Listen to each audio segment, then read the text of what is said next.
Sébastien Yanni, je suis un entrepreneur résident en Argentine, français certes, qui réside en Argentine. Je me définis comme, généralement comme un serial entrepreneur, ce qui est beaucoup moins dangereux qu'un serial killer, quoi qu'en dise ma femme.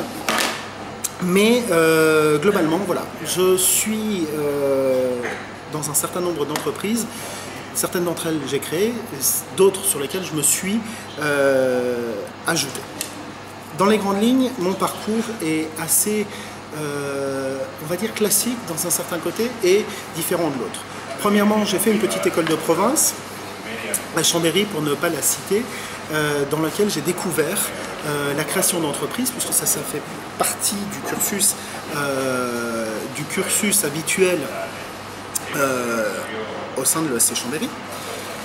En sortant de cette école de commerce, j'ai eu la chance de passer 6 années à peu près sur une entreprise qui s'appelle Hewlett-Packard, dans laquelle j'ai développé un certain nombre de choses. J'ai eu un grand nombre de responsabilités marketing et j'ai eu la possibilité, dans cette expérience de 6 années, de monter un certain nombre de projets qu'on qualifierait aujourd'hui d'intrapreneuriat. C'est-à-dire que je me suis positionné sur des dynamiques pour créer au sein d'une grande entreprise corporative des dynamiques entrepreneuriales dans l'entreprise. En fin 2003, début 2004, j'ai eu l'opportunité de quitter Hewlett-Packard pour reprendre mes études et j'ai fait une spécialisation, un master spécialisé en entrepreneuriat à l'ESCP Europe, pour ne pas la nommer, dans laquelle effectivement j'ai acquis un certain nombre de nouvelles connaissances sur le monde de l'entrepreneuriat, tant pratique que théorique, et c'est durant cette année d'études, année et demie d'études, que j'ai monté ma première entreprise propre, pour le coup entrepreneuriat, plus intrapreneuriat, entrepreneuriat. J'ai créé une entreprise de marketing sensorial pour le point de vente qui s'appelait Visio Musique. Un projet passionnant s'il en est, qui a été joint avec mon année d'études, qui a été une sorte de projet fil rouge. On a monté le business plan, on a monté le business case et on a monté l'activité durant 2004. Malheureusement, on a fait quelques petites erreurs dans notre positionnement et du coup, fin 2004, début 2005, on a décidé, mes associés et moi, de ne pas donner suite à l'entreprise et on l'a fermée. Proprement, certes, mais ça a été pour certains un échec, pour d'autres, moi en particulier, une grande source d'apprentissage et la première réelle confrontation avec la réalité de l'entrepreneur qui est celle d'apprendre à se tromper et de tirer profit de ces échecs. Bien. Durant l'année 2005, je prends la décision de continuer ma dynamique entrepreneuriale, mais cette fois-ci m'éloigner un petit peu de la France pour venir vers l'Argentine. J'ai un pays dans lequel je m'installe fin 2005, en novembre 2005. Je cherche un travail que je ne trouverai jamais, pour la simple et bonne raison que je n'ai pas envie de travailler en relation de dépendance. D'où la difficulté à trouver un travail. C'est pas qu'il n'y en avait pas, c'est que j'avais réellement envie d'entreprendre. Et c'est ce que je vais faire à partir de février-mars 2006, où je monte une première entreprise avec 3 Argentins qui fait de l'analyse de marché, l'analyse et de conseil aux entreprises sur la business intelligence. Et cette entreprise fait long feu, puisque, faute d'un accord avec les associés, je décide de m'en éloigner en août 2006 pour reprendre l'un des projets que j'apportais à cette entreprise, Emotia, comme elle s'appelait à l'époque, pour fonder SoyCoolto autour d'un système de jeu en ligne type question pour un champion, quiz de culture générale, concours permanent de culture générale en ligne. Le 6 août 2006 naît SoyCoolto. Aujourd'hui, encore, SoyCoolto occupe le plus clair de mon temps. Néanmoins, cette entreprise a évolué dans le temps, puisqu'entre 2006 et aujourd'hui, si elle naît en 2006 autour d'un jeu, Elle prend une nouvelle unité d'affaires courant 2007, durant laquelle j'ajoute une unité d'affaires de conseil en croissance aux entreprises. Et nous faisons,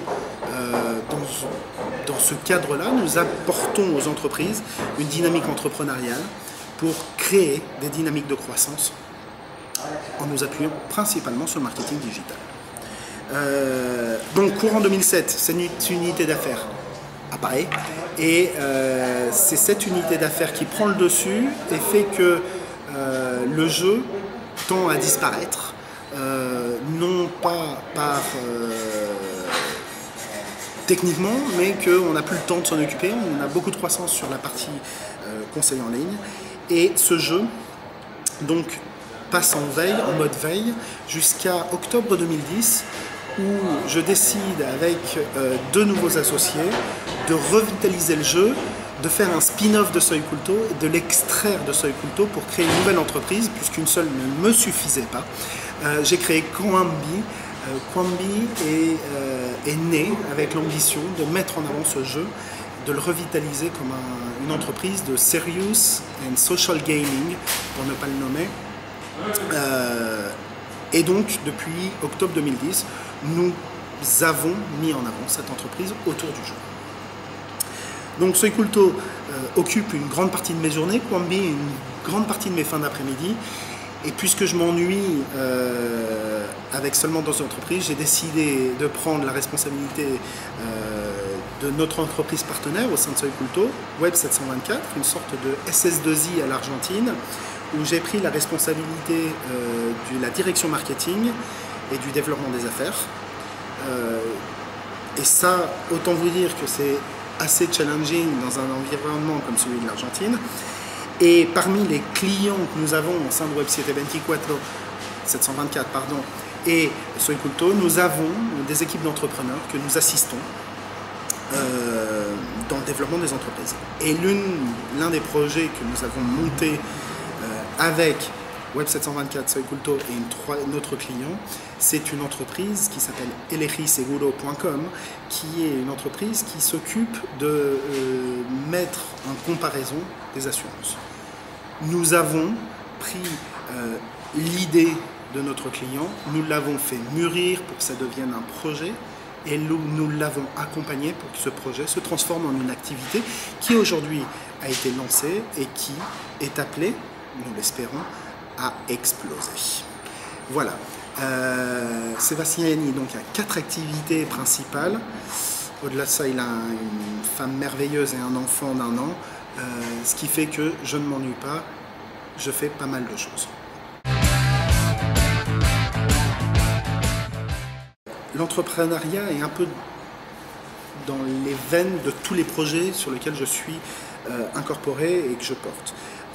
Au sein de Soy Culto, nous travaillons dans un mode conseil aux entreprises, mais nous ne sommes pour autant pas des consultants, puisque nous essayons d'incorporer dans chaque intervention, dans chaque projet client, une dynamique entrepreneuriale. Cette dynamique entrepreneuriale passe par nécessairement la création d'une volonté évidente de croissance d'un côté et la compréhension de besoins, la compréhension d'ambition, l'identification de ressources et pas spécifiquement uniquement de budget et la construction d'un projet avec un horizon de temps et avec des objectifs de retour sur investissement. Chaque projet, chaque client est construit sur une dynamique d'entrepreneuriat, c'est-à-dire que chaque projet est une micro-entreprise en tant que telle. Chaque projet a son profit and loss, son compte de résultat, et chaque projet a une obligation, c'est celle d'avoir un résultat positif, tant pour Soy Culto que nécessairement pour le client. Les gens qui incorporent Soy Culto sont des collaborateurs d'horizons divers et variés. Ils ont tous en commun d'être des responsables de projet, on va dire sur le papier, mais qui ont dans la réalité tous une attitude d'entrepreneur. Nous n'attachons que peu d'importance au diplôme Dans ce cadre-là, on va avoir des gens qui sortent d'écoles de commerce diverses et variées, des gens qui sortent de facultés, des gens potentiellement, et pourquoi pas, qui n'ont pas fait spécialement d'études, mais qui ont tous une attitude d'entrepreneur et qui ont tous la volonté d'apporter quelque chose, tant à notre entreprise que aux clients que nous avons. La dynamique d'entrepreneuriat au sein des différents collaborateurs de Soi Culto se traduit aussi par une méthode de management un petit peu différente, puisque quand quelqu'un rentre chez nous, au sein de Soi Culto, la première chose qu'il va le faire, c'est de créer, monter, consolider ce qu'on appelle la marque personnelle, le personal branding.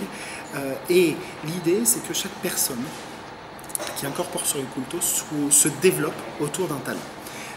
Développe son image, développe sa marque, et une fois que cette marque est solide, il peut incorporer et apporter sa dynamique, sa volonté, son attitude au sein de Soi Culto.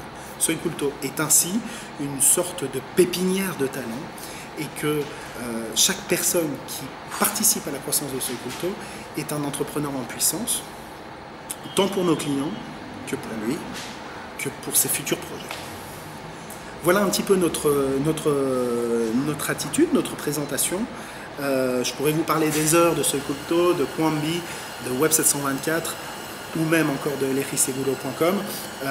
Je ne le ferai pas parce qu'on n'a pas beaucoup de temps. Je vous invite, si vous le souhaitez, à prendre contact avec moi directement. Vous aurez les contacts sur le blog.